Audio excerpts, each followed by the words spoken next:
Hello, and welcome to this episode of the Curious Advantage podcast. My name is Simon Brown. I'm one of the co-authors of the book, The Curious Advantage, and today I'm here with my co-authors, Paul Ashcroft. Hello. And Garrick Jones. Hello. And we're delighted to be joined by Jaeden Schafer. Super excited to be on the podcast today. Oh, thanks for joining us, Jaeden. So big welcome to the Curious Advantage podcast. So, Jaeden, you've been globally recognized as probably the top AI podcaster. You've got podcasts of AI Chat, AI Applied, and AI Hustle with over 2 million annual listens. Probably a good chunk of those from me, as I'm a keen fan. You're also the CEO of AI Box. So can you take us through the journey on how you ended up where you are today? Yeah, well, I mean, a brief overview of AI Chat and AI Box and what I'm working on now. So my background is originally was in marketing, studied that, and I taught digital marketing at university. And shortly afterwards, I launched a AI life coach called Self Pause. My wife, Jillian, and I kind of came up with this when we were in college. She studied computer science, and so she kind of got me into software, and we launched this and scaled it to over 130,000 users. It was amazing to see kind of the impact that AI could have for good. And eventually we started thinking of this new idea, which is AI Box I'm working on now, which is a no-code AI app builder and marketplace. And in the process of, getting that started, I decided to start a podcast just to kind of, get new users and raise awareness for that product. And then the podcast itself exploded, like you mentioned. Over 2.5 million listens and a huge audience and amazing reception. So it's been a ton of fun, and we've been growing that for the last year. And I mean, the podcast got a lot of attention, a lot of engagement, and I think you probably, like us, sort of fell a little bit into it, that we also had the podcast when we launched the book, and we thought, we'll just do it as a marketing thing to get started. And then actually it got a life of its own, and we got to talk to some really fascinating, interesting people along the way. So I guess, how do you look at the curation of content for your podcasts? What do you believe sort of sets them apart from other AI-focused podcasts? So how do you figure out what to talk about? Yeah, well, I mean, I think a big part about it is whatever, if anyone's interested, whether that's a podcast or a YouTube channel or like any sort of medium of information that you feel like, inspired to share, or a book. I think the most important thing is to be really dialed into your industry and your niche. So for me, beyond just, reading whatever news headlines are out that day, it's, following the social media accounts of Sam Altman or, the CEO of Google and Microsoft, or the Google AI profiles, and really seeing like what are a lot of the top players in the space, what are they releasing, what's their research that's coming out on a day-to-day basis. And if you're really kind of embedded in kind of the big players, not just companies, but also people and researchers and whatever space you're in, that's kind of what I do. And a lot of times when I break news on my podcast, and I think that's probably why it's got good reception, is like I'll see like some crazy thing, right? Like some NVIDIA researcher tweets out this new discovery they made, and I'll go and record a podcast 10 minutes later and have the thing edited and published, within 20 minutes. So there's like big news things happen, and then all of a sudden, like I'm already out with a podcast. And I think that has made it quite popular because people can get the news really fast and get kind of new takes you don't always hear in a lot of other places. So I'm curious there around how you've sort of curated that list. So, and also maybe how someone could replicate that. So if someone's out there interested in AI, there's a lot of people out there interested in AI. How did you build up that list of people that you follow, places that you follow, and how would you advise someone, I guess, to sort of curate their sources of information to be able to get that sort of info, apart from, I guess, listening to your podcast or other similar podcasts?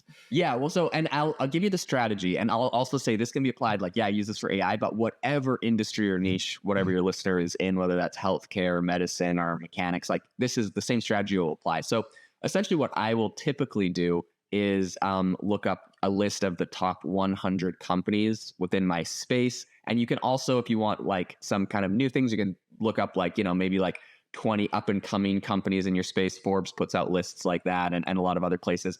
And then I will go and and then I'll go and essentially follow those companies, follow the founders of those companies. And then oftentimes you'll also just kind of see influencers that it's kind of an interesting new space that I'm seeing emerge, but it's like influencer within a company. So there's like one particular NVIDIA researcher, and through following NVIDIA, he retweets a lot of their stuff. And so I'm following him and see amazing stuff. And there's people within X that are posting a lot of stuff about what they're doing with XAI. So it's kind of like that where you follow the company and the founders, but also I don't want people to miss out on like, there are like internal company influencers sharing some of the amazing stuff, and follow those people because they have really great takes as well. So Jaeden, you're consuming a lot of information and then you're putting out a lot of information. How do you deal with the element of trust here? As particularly if you're reacting fast to things as they are coming out, how do you discern, what actually that you're confident putting out there? This is a really good point, and I personally have had to make update podcasts because sometimes you're right, I do it so fast and then I realize like something was wrong. I'll give one example of this, which is that Google, when they first came out with their demo of like their Google Gemini model and how amazing it was, I did this whole podcast about how incredible this Google Gemini was. It can see what you're saying and listen to you and see through your video and react with you. And then it came out like the next day that Google had kind of faked it. I mean, I guess that's a strong term, but like, this is an accusation. They made it look like their model could do this. In reality, they'd pre-recorded and pre-selected a bunch of answers and edited it together like it was a conversation. And so I had to issue, a correction podcast, an update like, look, guys, it isn't actually as powerful as I thought it was. So that does happen. And I think that might just be the name of the game if you want to do things quickly. Since then, what I've tried to do is say, look, this company has said they're doing this. I haven't had hands-on experience with it. I'll let you know when I actually get to try the model out and tell you where it's going. So at this point, I'm now saying like, they're saying it can do this. And I have a healthy level of skepticism now on every announcement I make, because in a hype cycle like this where, stock prices are heavily impacted and billions of dollars are at stake, there is a little bit of room for these companies to inflate the capabilities of what they're able to do.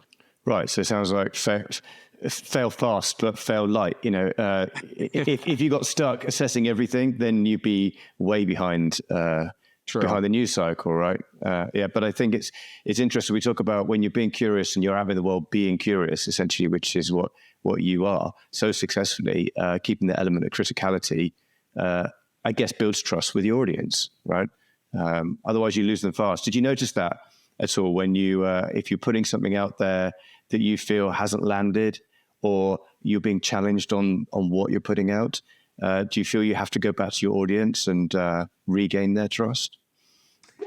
Well, I mean, I don't know. Like, I'm generally, I'm not taking sponsorships from NVIDIA and Google, although, if they're listening, I wouldn't say no. So, hit me up. But like, I'm not like, have like a financial incentive to hype up a particular company. And so I think, if I said they're able to do this and they weren't, I think people would, know that it's an honest mistake. Like, I wasn't the only one saying it. Every influencer online was saying the same thing. And so we were all kind of, but I think, trust is really important. And so in light of situations like that, I have definitely have more skepticism. And now I kind of report like, this is what they're reportedly able to do. I'll let you know when I actually can hands-on test it, and I'll let you know if it actually can do that. So I think making that distinction is the transparency people appreciate. I'm fascinated. We've been talking about your method and your process, and you get the idea that you get a podcast in response to a trend within 20 minutes is like mind-blowing for me. But I'm sure it can be done. Do you use AI tools to like help you get those kinds of turnarounds? A lot of AI tools. I wouldn't be able to do this without AI tools. Yeah, and I mean, I'll also say like, it's not every episode is a 20-minute turnaround, but sometimes, like, for example, when OpenAI launched their Sora model, their video editor, I was literally driving in my car, going to an appointment that was like 45 minutes away, and right before I left, I was just scrolling through Twitter. I was about to leave, or I think I'd already gotten to like the gas station or something, like 15 minutes down the road. I was looking at Twitter. I saw they dropped this model, and I'm like, oh my gosh, canceled my appointment, turned around, drove back to my studio, and recorded like my. I was like, this is such big news. Like, I have to record this right now. Went back, recorded it, and then I was like, an hour late or whatever, went to my meeting. But yeah. So I think timely is people like that. It's good. How do I like stay on top of it? Honestly, it's just like, I think it's like Twitter, X, or whatever is where it'll come up in the feed. And if something amazing happens, everyone's going to be talking about it. So if you kind of keep some sort of tabs on that. And the other thing I'll say is like with Twitter and X, like you can curate your algorithm. So like my feed is full of AI stuff. I would even go so far as to say, if you like different things, but like maybe you need to be more focused at work, just make multiple accounts, have one account only interact with stuff in your industry and niche. You check that account on your phone, periodically throughout the day, and you're going to, never miss anything. So I'm intrigued, Jaeden, by, you staying up to date with AI all the time. You must know what are the tools and the sort of techniques more than probably anyone. So how do you, and you reference, you use a lot of AI. What are some of the productivity tools that you find super helpful, or ways you can use AI that maybe our listeners could take advantage of themselves to make themselves more productive? Okay. Sorry, I forgot to mention all the tools. This is the good stuff. One thing that I'll say a lot of people are sleeping on is Perplexity AI. So I love ChatGPT, OpenAI. I use it every day. I have a tab permanently open on my computer, pretty much, where I use that for writing my podcast descriptions and helping me brainstorm ideas. Sometimes if a piece of news drops, I want to get like a summary really quick, I'll literally copy an entire news article, throw it into ChatGPT. I have a prompt and I'm like, give me 10 bullet points of key elements inside this, article or this big piece of research, if it's, a 20-page piece of research or whatever, and it'll be able to give me bullet points. So I use stuff like that. It's amazing, but I really think people should check out Perplexity AI. It's an amazing company. Jeff Bezos recently invested in it. And I think it will, I don't want to say it'll completely replace Google. Google, of course, has a big niche and whatnot, but I've talked to many people that tell me they do not use Google search anymore. They just use Perplexity AI. You can essentially search for things on there and it will give you very good summaries with links out to where you're going, but you never actually have to scroll through links. So like, for example, when I do research on a topic, right, I'm going to do a Google search. I'm going to click on like 5 or 6 websites. I'm going to read them, kind of get my summaries, maybe keep a bunch of them open in different tabs and highlight pieces that are important and interesting for me and go back to them later as I try to put together a piece of work. Perplexity AI essentially just does all of that, where it'll, you ask it like, this new thing happened in the news today. What are like some of the biggest takeaways? What are people saying about it? And it will just have everything laid out. So it's really, really an amazing tool. I don't know. Have you guys ever tried it? No, I haven't. We'll be checking it out now. Yeah, it's a really cool tool. And then, as far as like a podcast goes, like one of the most incredible tools I use frequently is Adobe Audio Enhancer. So you can record audio on essentially an iPhone, put it into Adobe Audio Enhancer, and it sounds like it's in a professional recording studio. So it's a really amazing piece of technology. When I first started my podcast over a year ago, so it's February last year, I literally had this like $20 mic off of Amazon. I hadn't put a big investment into this thing. I was just getting started, and I have to throw every episode into Adobe Audio Enhancer, and it made it sound amazing. Today I have expensive microphones and stuff, but and so it cuts down the time I don't actually have to use software. But anyone getting started, that's amazing. Editing, I use something called Autopod that can automatically edit an entire podcast episode together. It just clips it all up. It's beautiful. There's a lot of amazing tools. Tell me about the very cool one you mentioned, where, assuming it's not giving away your secrets, in our prep call, you mentioned the one that blew my mind around is NVIDIA eye tracking software or something. So hopefully that's not sort of spoiling it for your audience. No, this is a good one. So NVIDIA Broadcast is a kind of new beta software they came out with, and it has an amazing tool, which is eye tracking. You can turn on, so you can set NVIDIA Broadcast to be like your default camera, and when you're on Zoom calls or anything else, it always looks like you're looking at the camera. I actually use this and replaced my teleprompter with it, because in the past teleprompter software is like buggy and glitchy, and it's a pain a lot of the time. In any case, I replaced it because I used to have like my notes when I was doing a podcast interview of a guest in the teleprompter, so it looks like I'm looking at them when I'm asking the questions, right? It's professional. But the screen for the teleprompter is small, and they want a small screen so that when it looks like you're looking at the camera. So I'm like squinting to read my questions half the time. Anyways, NVIDIA Broadcast makes it look like you're always looking at the camera. So I can have just up on my computer monitor all my questions, and I'm just reading them off, and it looks like I'm looking at the camera. So yeah, that one's pretty amazing. I'm making notes. We might have our whole process, gentlemen. I had a question about content, because the amazing thing about you, Jaeden, is you get to scan the whole of the subject so fast and so thoroughly, and then sort of lead as an influencer in directing attention to some of the big stories. But one of the stories that you talked about recently was about the new breed of AI and how the evolution of that is happening. I wanted to talk to you a little bit more, because I'm curious about where you think AI is going and what kinds of new breeds of AI you think we might be seeing in the not too distant future. Yeah, I think one of the biggest trends that we're going to see definitely starting this year, but going into next year, will be AI in video. We have like really solid image models with Midjourney, and we have really solid, obviously, text with ChatGPT, and you have Anthropic and Google and Perplexity, and like a lot of these players are kind of fighting in that text area. I view it kind of as like a base level, but like really video is kind of the ultimate AI level, because it requires essentially the image generation of Midjourney, the text generation of ChatGPT, the sound effect generation, the voiceover generation from a tool like 11 Labs that does amazing audio voiceovers and stuff. So I think we're going to start seeing the big trend being AI in video. This is going to be a big thing that people are tackling. OpenAI has said they're not even touching like voice in their videos that they're creating yet for the Sora model.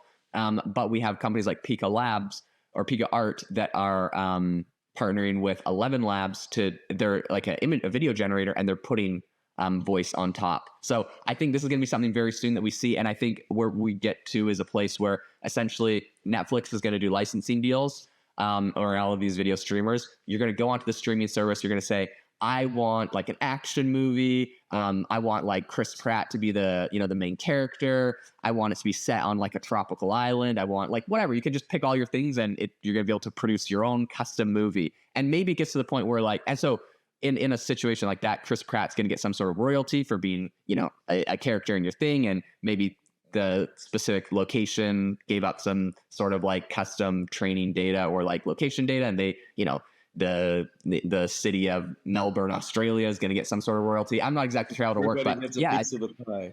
Yeah, everyone gets a piece of the pie, and you get your own custom content that's exactly what you want. And I think that's coming. So it'll be crazy. What are your thoughts on the whole question around training data? I think it was this morning on one of your podcasts I've heard you referencing around Sora maybe getting trained on YouTube, and maybe a slightly awkward interview that took place with their CTO around sort of where that was trained. What's your take on how some of these large language models get trained, or these tools get trained? Yeah, I mean, I'm going to be 100% honest on this. I'm not the I know I'm going to have a different opinion than most people on this. And so it's just my opinion and whatever. At the end of the day, all of this is going to get regulated out and decided in AI bills and lawsuits and stuff. So my opinion is useless. But what I will say is I'm kind of one that's all for being able to use it in AI models, because at the end, this isn't from me necessarily having like a direct financial incentive for that. But as a consumer, I just love how amazing Sora, the video model, is looking, and I love how good ChatGPT is looking. And anything that seems to be slowing that down or making the quality less, as a consumer, I just want it to be the best quality. So I know that's an unpopular opinion, and maybe maybe the outcome is like paying more licensing deals, and maybe that there's a future where that's possible. Right now, though, like I'm happy that for the quality of these AI models and whatever speeds that up and makes it better, I'm interested in. So I think at the end of the day, it's going to get regulated, and people will come up with licensing deals for it. And maybe you'll be able to opt out of having your content included in training data and that kind of stuff. And maybe that's the right way to go. But right now, I mean, for me, I'm happy that everything's getting created. So I'm more of an open approach. Jaeden, I want to come back to your Netflix killer idea there, or maybe the idea Netflix will come up with to kill everybody else. This idea of people generating their own content and producing their own content. Do you see this as one of the new types of business model that's going to emerge from some of the AI tools available? You've been talking earlier in the podcast about how you're using tools, or anybody can use these AI tools to create, produce, grow, market their own podcast series, but this applies to film, it applies to learning content, right? So what are are you seeing that at the heart of some of these new AI business models, and what other business models do you see emerging in the next year or so? Yeah, well, I mean, I don't have any doubt that like that Netflix model, if Netflix doesn't do it, they'll get killed by someone that does. Because if I have the option, like, think about it. You have your favorite TV show, and I know we're not just talking about movies, but like you have your favorite TV show. Like maybe I love The Office. I get to the end of a season. I'm like, oh man, what a bummer. Okay, well, generate 5 more episodes of the last season of The Office. Generate a whole new season of The Office, except now they all do X, Y, and Z. You know what I mean? Like, yeah, this is for people that love something. I think it makes a lot of sense. And so the big winners in that situation are, there's a few big shifts that are going to have to happen. Number one, compute costs will need to come down. Energy, these things use an enormous amount of energy, and this is a big topic a lot of people are talking about. They're like, oh, we need nuclear fusion. I don't think that that's the solution. I mean, maybe it's a solution. So all the people working on nuclear fusion, like, go at it. I'll be thrilled if we make the breakthrough. It's not there. We need some big physics breakthroughs before that's possible. But what I will say is we have really dialed in nuclear, and I know that's a controversial topic, but I think with our nuclear capabilities, we'll have enough power in the world if legislation and maybe education and safety, whatever we want to do there, we'll have enough energy via nuclear to scale these up infinitely. But then I think one big conversation we need to have is making these models more effective. So this is not something that a lot of these big companies have been focusing on. OpenAI, for example, they're like, hey, we have $10 billion from Microsoft. We're just going to go buy all of the H100 chips that NVIDIA has to offer. And we're just going to, like, we don't care if our model's more effective or efficient. We're just going to scale it up. Then there's been a lot of companies that have come out and they're like, that have figured out how to train these models 10 times with 10 times the less compute. And I think that's the solution. I think we got compute waste right now. These models will be able to be trained faster.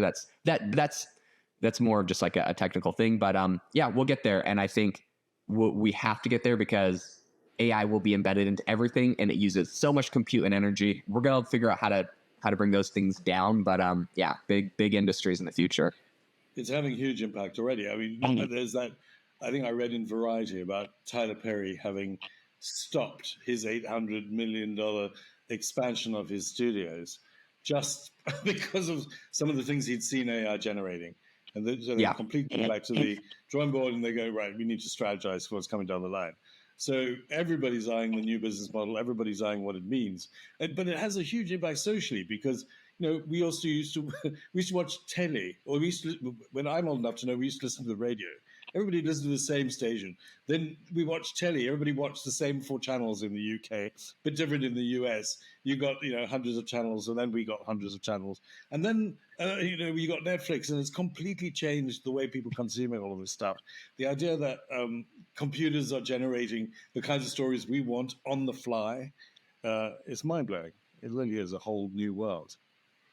And the thing that I think is exciting about it, beyond just like, the computer generating this content on the fly, is that it essentially democratizes or allows anyone to be a video producer, or anyone to be a musician, or anyone to be an artist, or anyone to be an author. Like, whatever you're passionate about and whatever is interesting to you, it's like you now have the tooling to bring it to life. And I think that for truly talented people in any of those fields, these tools like augment greatly their capabilities. Something that I think is a lot of people don't talk about is the fact they're like, oh no, AI is going to, take everyone's jobs or replace everyone. Whereas at the end of the day, like, if I wanted to create realistically a robust piece of software, not being a technical founder, not knowing how to code, I am not actually very capable of doing that. But my CTO for AI Box, for example, who's a very talented developer, he's like, oh yeah, it speeds me up 10x because I ask it how to do the parameters on this very specific type of thing that I wouldn't even know what he's asking, right? And it's able to then just like spit it out for him. It comes back down to the education and the learning again, because you've got to have knowledgeable, educated users, so consumers, to ask great questions to get great answers. I mean, there's loads of people who might be able to generating not such a great book, and a few geniuses who really use all the tools, make something phenomenal. I think it's always been the way. It's always been the way, but it's just at a scale now, as you say, where it democratizes things in a way that I've been able to do before, and hopefully. The really good stuff comes out. I'm quite buoyant about these kinds of developments. I'm a little less buoyant about AI in military, and some of the stories you hear there about intelligent landmine fields and so on. But hey, it's the Wild West out there at the moment. Do you think? Yeah, 100%. Yeah, the military cases are. That one's so tricky, right? Because on the one hand, you want to be like an AI drone flying around and detecting and shooting the enemy. I'm like, that is horrifying. But at the same time, it's like your foreign adversaries are going to be developing it. So if you don't, then that's you got to stand on the step. Exactly. I know. So it's horrible. It's like that one's no fun. But it kind of has to be done in a way. But yeah, there's so many exciting aspects of it. One thing that I think not a lot of people are talking about. Is the fact that there's a number of companies right now that are rapidly approaching very high quality robotics, right? So like Tesla is doing their Optimus, and there's a bunch of other companies. Amazon's invested heavily in a bunch. And when you start pairing AI and robotics, like you can imagine a world where everyone would have. I mean, it's iRobot. It's the theme of a lot of these sci-fi movies, but everyone will have a robot in their home that can go do their dishes, do their laundry, walk around, do whatever they need to, paint their house. Like there's a lot of exciting use cases, but then of course it's kind of like the military where you can, we've seen these sci-fi movies before. Like we know some of the dangers. There was a great podcast I listened to last week with Lex Friedman and the CEO of Boston Dynamics, and it goes into the whole robotics piece, the AI piece in robotics, the sort of progression through the sort of dog robots up to the humanoid robots, and then sort of talking about the Tesla humanoid one and where that's going. So some fascinating developments, as you say, when you throw AI into robotics, and look at where that's going to go next. We're talking with Jaeden Schafer. Jaeden's recognized as the top AI podcast and leads the conversation in AI innovation. And he hosts the acclaimed podcast AI Chat, AI Applied, and AI Hustle with over 2 million annual listeners. As CEO of AI Box, Jaeden also champions the democratization of AI through a user-friendly no-code app builder and marketplace, making AI accessible to all. So we haven't talked about your new venture of AI Box, Jaeden. So I'm curious to hear more around how, not only talking about AI, but I guess how do you put it into practice in terms of using it within your startup and what that's actually doing. Tell us more. Yeah, so AI Box, and I'm glad you asked, is the ability for people that use these AI tools. When ChatGPT launched, and today, when ChatGPT launched, within 3 months, they hit 100 million monthly active users. Today, I think they're over 100 million weekly active users. And so we've created a platform. Originally, like the concept was, after the launch of ChatGPT, I was thinking of like 10 different new AI tools every day. Jill, who helped me with Self-Pause, we're like bouncing ideas back. And at the time, we're talking with our friend Ben, and he's our CTO now of AI Box. But at the time, we're telling him all these ideas and asking about the tech viability of them. And eventually we got to the point where we're like, okay, there's no way we can build all 100 of these ideas. We need to build a platform that allows us to essentially create them and anyone to create them. So the concept, and that's what we built with AI Box. So it's the ability for anyone to link together multiple AI models, upload your prompts that you use. So if you have a workflow that includes AI, you'll be able to automate that entire workflow. And I guess an example of that is, like I have a weekly newsletter that I send out. So I've created a tool on AI Box where essentially it's using ChatGPT and Dolly and a number of other AI tools.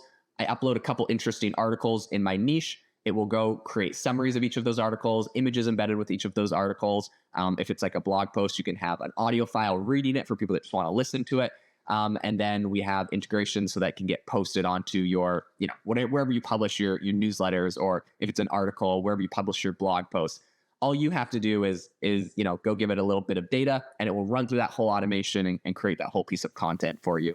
And then what we've done is given people the ability to then post those tools on our marketplace, and they can get a royalty anytime someone uses the tool that they've created. So yeah, we've been working on AI Box for the last year. We just closed we did like a pre-seed round of crowdfunding just via my podcast, and raised a little over $600,000 for it. And so yeah, it's going to be launching soon, and we're super excited about it. I love your approach to this. So you're experimenting, right? As you said, ChatGPT comes out, you're immediately thinking of 10 ideas that you could start to do something with this and start to apply it. As someone who's so connected into the AI community, what advice would you give to individuals or businesses who are looking to leverage AI tools effectively in what they do, as well as using AI bots, right? Yeah. So I think the number one thing is you don't necessarily need tools to do some completely new revolutionary thing. Just look at the processes that you currently are doing in your business. Look at the outputs that you're currently trying to generate, whether that's whatever those outputs are, and then start looking at, I would just go on YouTube or Google, and if it's, if you're a blog writer for your company, or if you create videos, or if you edit audio, or if you create reports or analyze data, just search like best AI tools for analyzing, X, Y, and Z type of spreadsheet.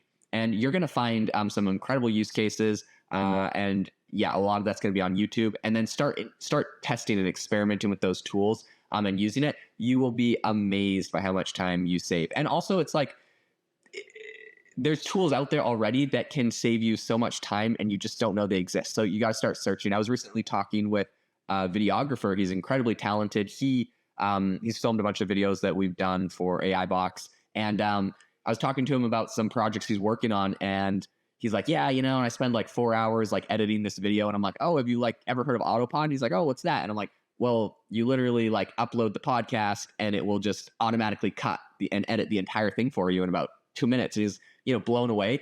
And I think about that a lot, because now he's using it, and it saves him 4 hours on every single episode that he records, which is like weekly. And I'm like, there are so many ways that AI can save literally anyone listening to this 4 hours a week on something you're doing. You just got to do the research. So for people that are like, I don't have the time to look into this, like, I promise you have the time. It will save you so much time in the long run. Like, just do the work now and stay on top of it.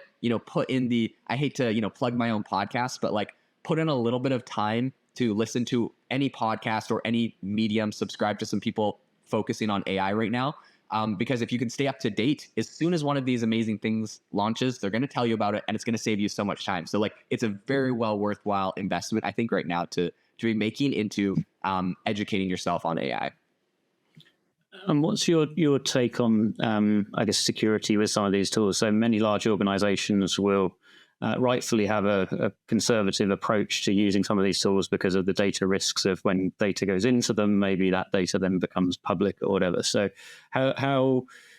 what's your take on the security implications and that side of things?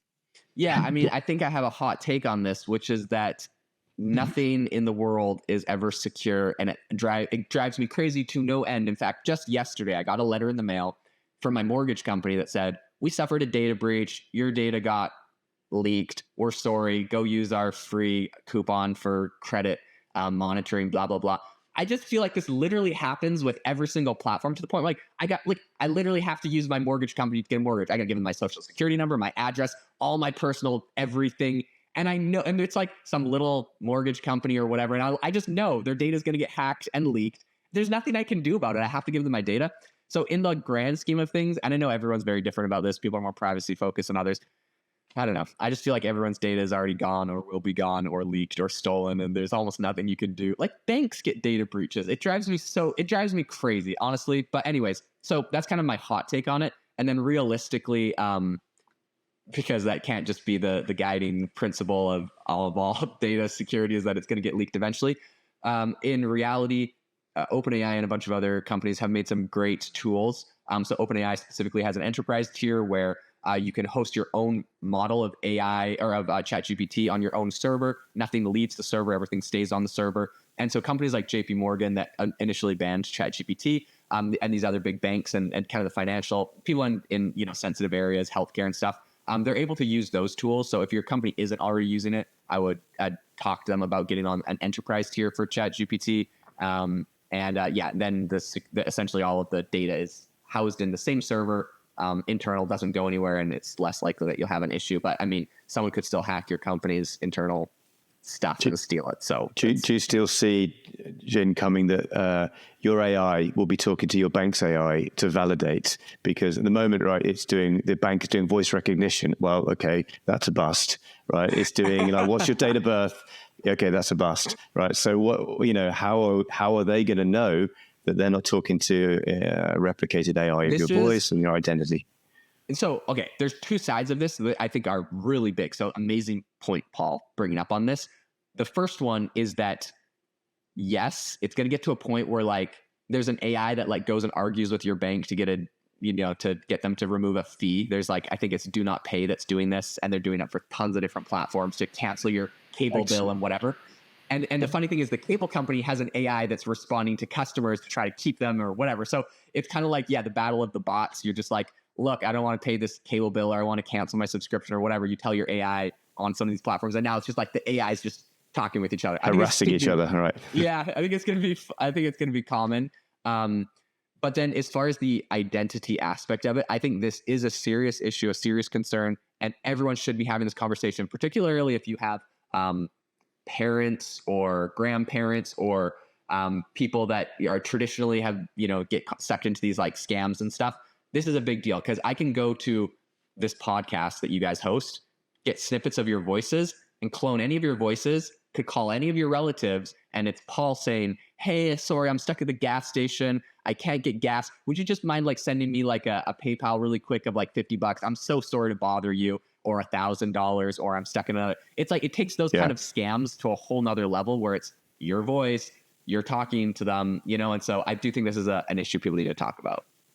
Yeah, I heard it's from something like 30 seconds worth of your voice. Now it can be pretty much replicated. And so people are getting messages from, sons and daughters or whatever it is of, can you just provide your details because I'm in the shop and you recognize the voice. And so I guess there's a general view of we need to be very cautious with some of these things around how to do it. And I guess particularly if one is in a corporate or organization environment, make sure everything is being done in line with the security and the guidance and so forth from there as well.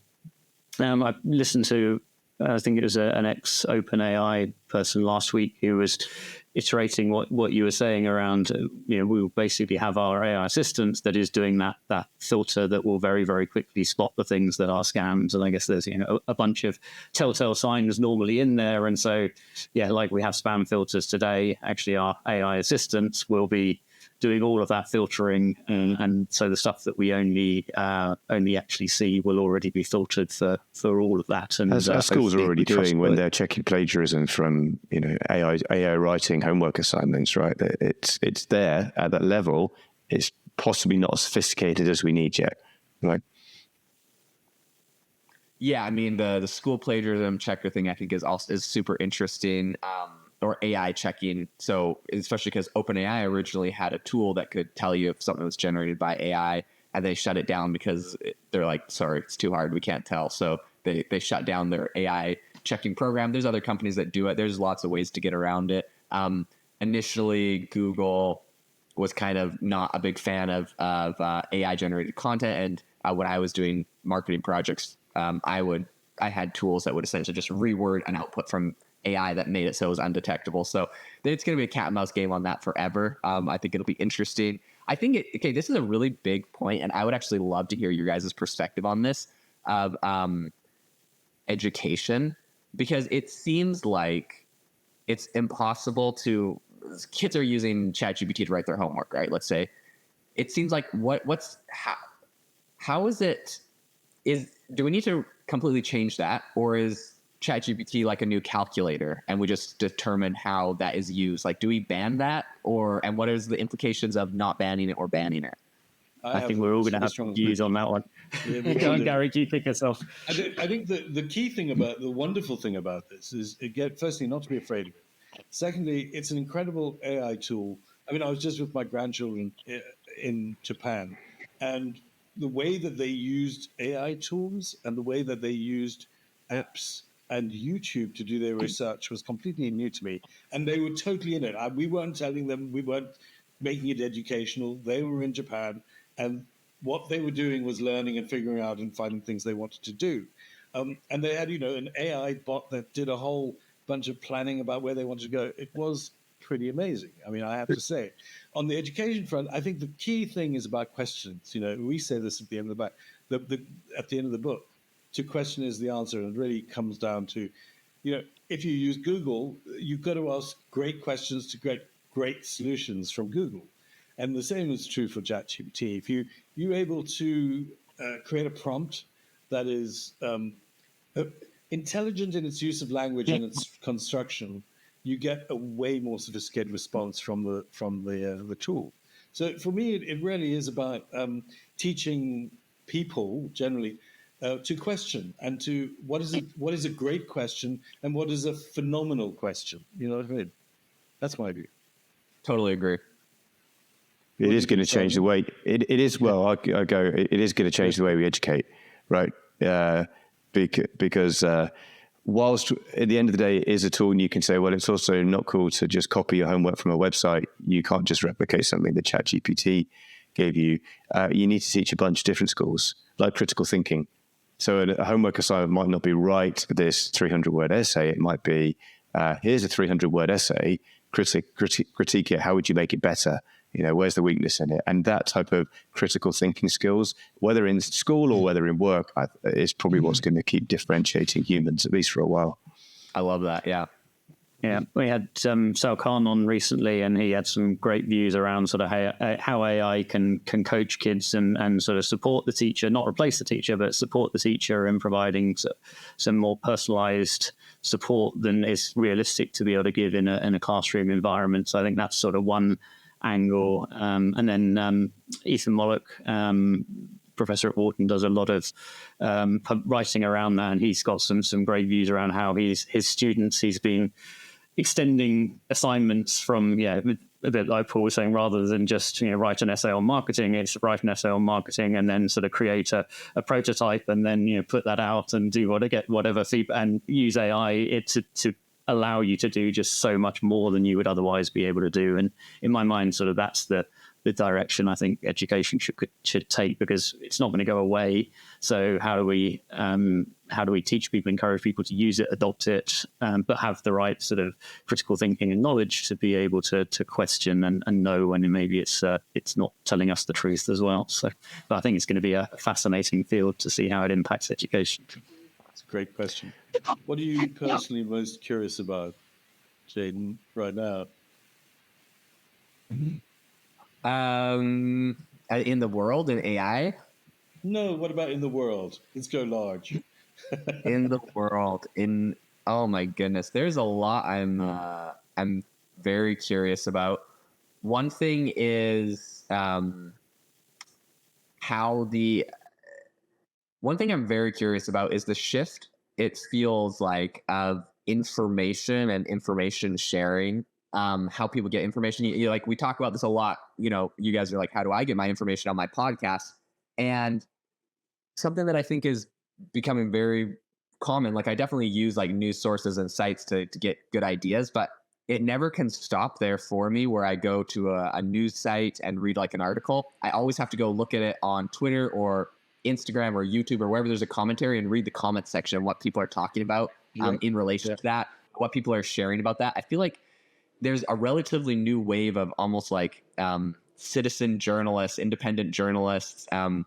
You have people from big news networks. Here in the United States, we have like Don Lemon, who used to be on CNN. He's now started his own show. You have Tucker Carlson, who used to be on Fox. He started his own show.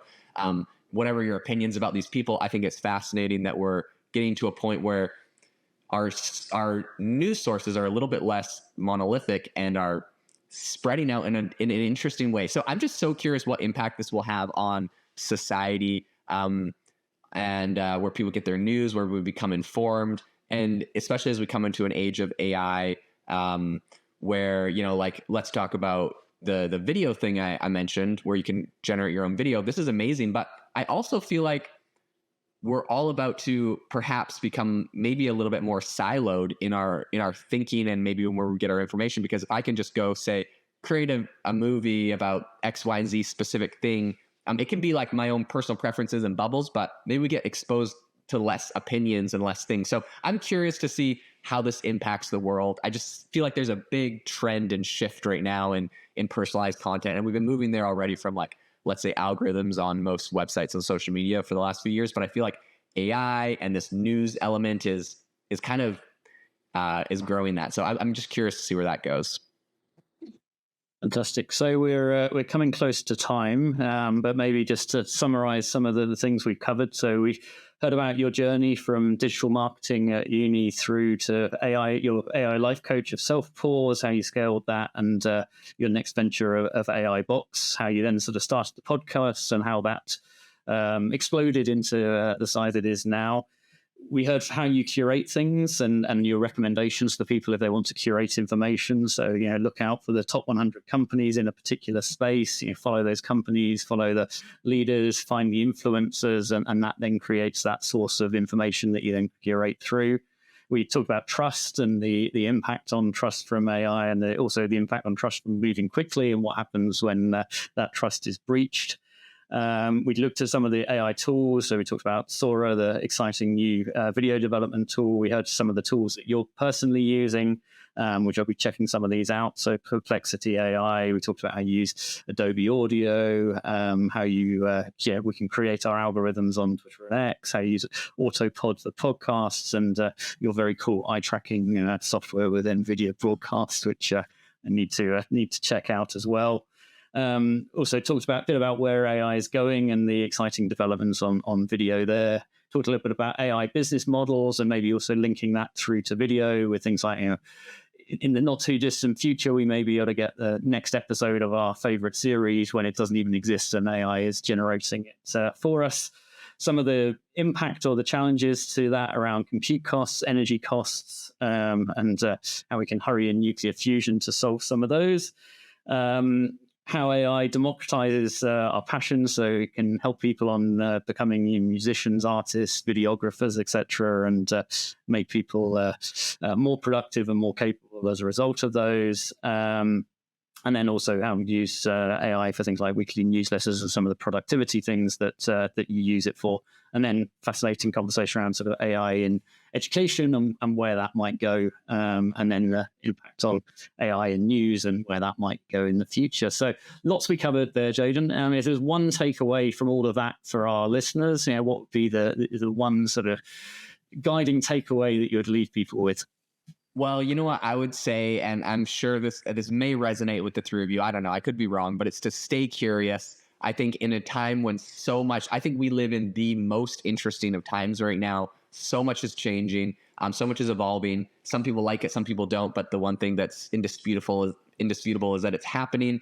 And so I think stay curious, continue to discover, pursue your passions in whatever area you're interested in. I think at the end of the day, you'll come out on top on this very transformative, very innovative, and disruptive time that we currently live in. Love it. So stay curious. Great closing prompt. So you've been listening to Curious Advantage podcast. A big thank you, Jaeden, for joining us. It's been a great conversation. So a huge thank you for coming and sharing with us. Brilliant. It's been amazing. Thanks so much for having me on. So we're always curious to hear from you. If you think there was something useful or valuable from this conversation, then we do encourage you to write a review for the podcast on your preferred channel, saying why this was so and what you've learned from it. And we always appreciate hearing our listeners' thoughts and having a curious conversation. So join today using the hashtag CuriousAdvantage. Curious Advantage book is available on Amazon worldwide. Order your physical, digital, or audiobook copy now and further explore the 7 C's model for being more curious. Subscribe today and keep exploring curiously. See you next time. Thanks a lot.